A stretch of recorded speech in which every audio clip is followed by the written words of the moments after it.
Hi, it's Ashley from Life by Ashley Pichea, where I invite you to join me in doing life together, living intentionally by faith every day.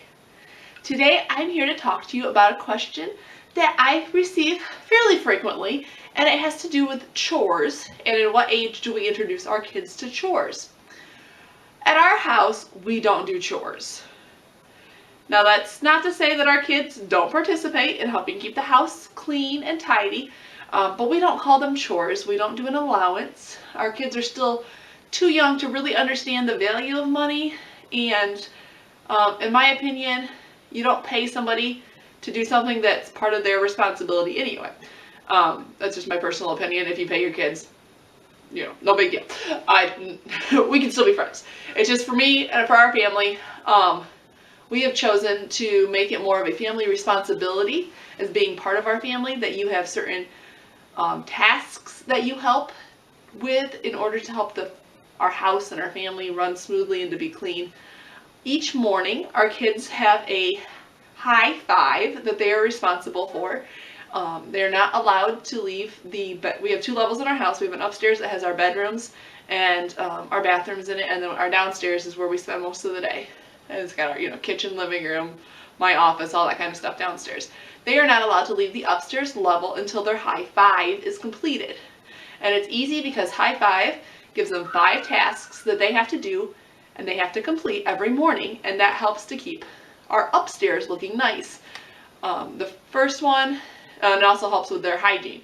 They have to get dressed, which means that they not only put their clean clothes on, but they put their dirty clothes in their dirty clothes hamper and make sure their pajamas are ready either in the dirty clothes hamper or under their pillow for the next day.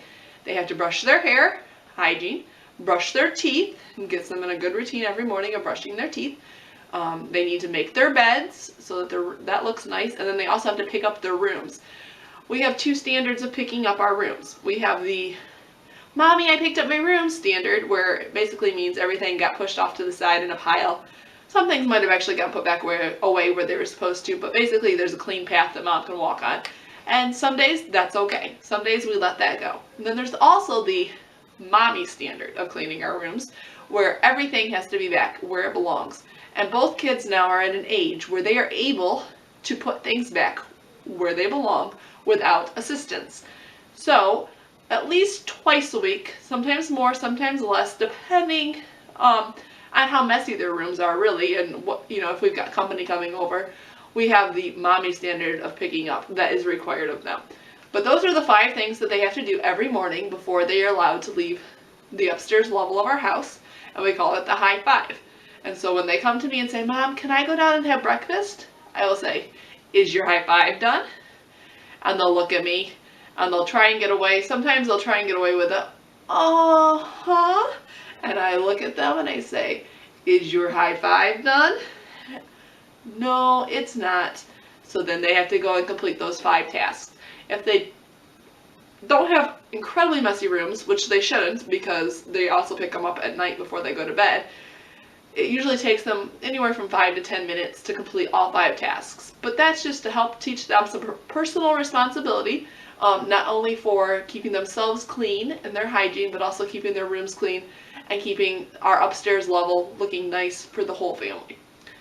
Now, as far as other chores go, we really don't have a whole lot of chores that we do other than simply picking up. When we're done, we pick up after ourselves.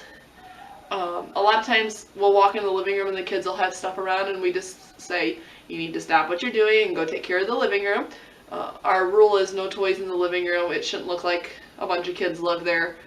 We want it to be comfortable for if somebody were to stop by. They're not having to dig through toys and books and everything else there. So we do try and keep a lot of the toys upstairs, unless they're playing with it at the moment, then they can bring it down as long as they remember to take it back up the same day. And then our school area, that kind of gets overrun, so Jenny sometimes will have to, probably about once a month, stop and clean her desk and just kind of sort through that stuff. We pick that up every day after school before lunch. So that's really the only chores that our kids do. They do help every week. On Fridays is trash day, so they help my husband gather the trash around, grabbing all the trash baskets, but they don't see it as a chore, they see it as fun. And honestly, that's really the biggest thing, is if you can help kids understand that It's not a chore, it's not boring, it's not tedious. It's fun. Make it fun for them. Make it a game. That's always great. The one chore that Jenny sometimes struggles with, and that, like I said, we don't call it a chore, but is folding and putting away her laundry. And we've had her doing that now for almost 2 years with some assistance. She's now at the point where she can do it without assistance. I will still wash it for her. Sometimes she'll help me switch the loads. But she is responsible for folding and putting away her own laundry. And she was folding David's laundry for us, but we just started doing their laundry separately, so we've taken that responsibility away from her. And once in a while she'll tell me, Mom, I just don't feel like folding my laundry. And I look at her and I say, yeah, I sometimes just don't feel like washing your clothes either. But I do, because you need clean clothes. So you're going to fold it because you need nice and tidy clothes, and I don't want them all over your room.